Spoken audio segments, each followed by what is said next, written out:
Chapter 16. After supper, I text Grandma again. I can't believe I forgot to tell her about the bike trip. Biking 30 miles on Sunday with Jay and our friend Zuri. I attach a map of the Eagle Lake Trail. Love it. Take water, she writes back.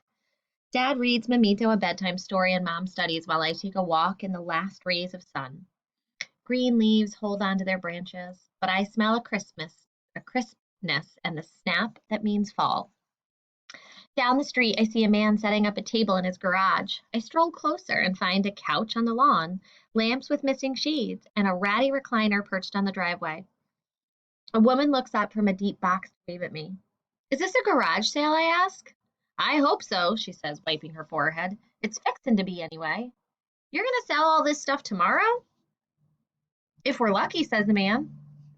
My thoughts speed up. I choose my words carefully. I'm Kihana Carilo. I live up the street.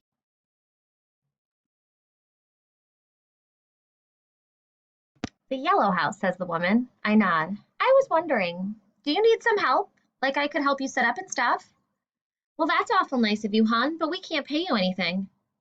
If I set up, can I bring some things to sell? How many things, says the man.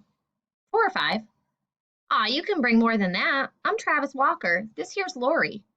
I shake their hands, step into their garage, and start unpacking boxes. I set vases and dishes on the table.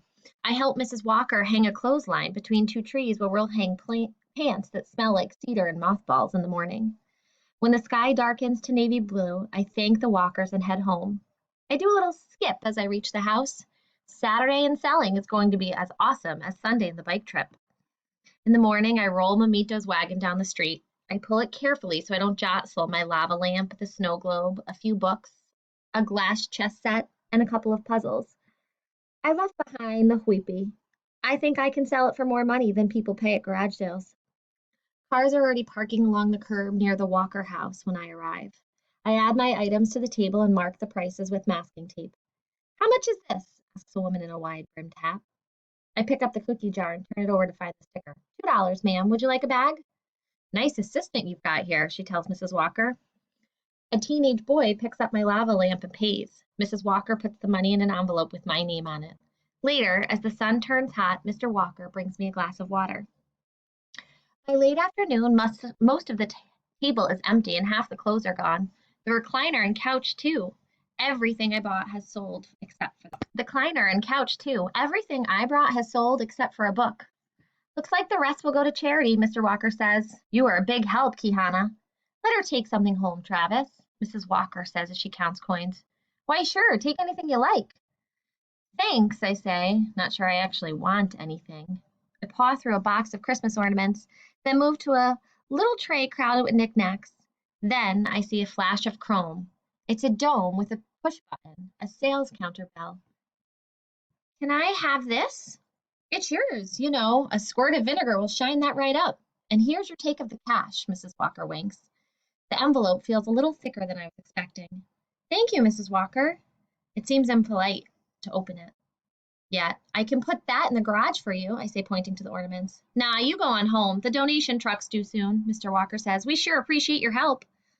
I'm tired, but I run home, too excited to walk. At my desk, I open the envelope and bills spill out. I count $10. 10!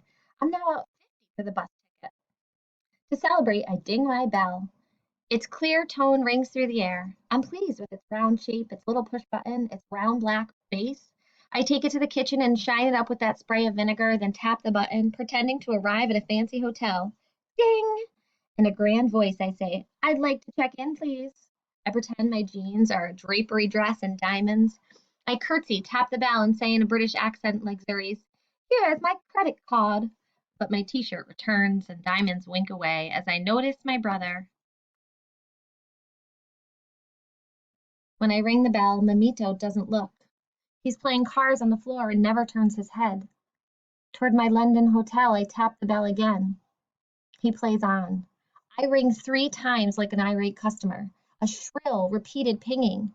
Worry rises like a theater curtain, revealing my little brother downstage playing in a separate world. Dad's out mowing the lawn, so I run to Mom. Hey, Mom.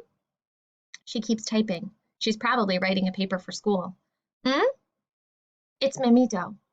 Her hands still hover over the keys, but her fingers stop. What is it? He's not hearing the bell. She squints at me. I mean, I got a bell at the garage sale, but when I ring it, he never notices. When Mom gets up and sees for herself, I'm relieved. But she's not. She takes on the heavy fact and calls Dad inside. I feel weirdly proud. Then try the bell again. Then call Mamito's name. When he doesn't look toward the dinging, they start talking in low voices, using Spanish so I won't understand.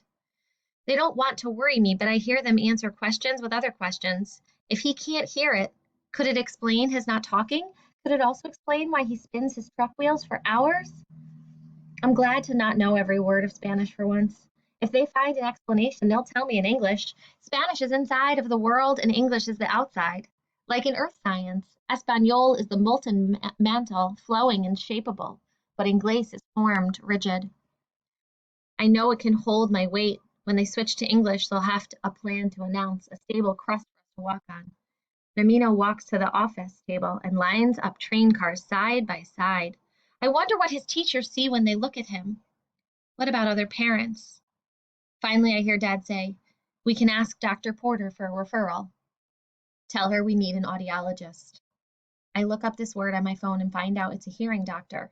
I remember studying the ear in school with map pencils. We labeled the hammer, the anvil, the stirrup, and the spiral whose name I forget.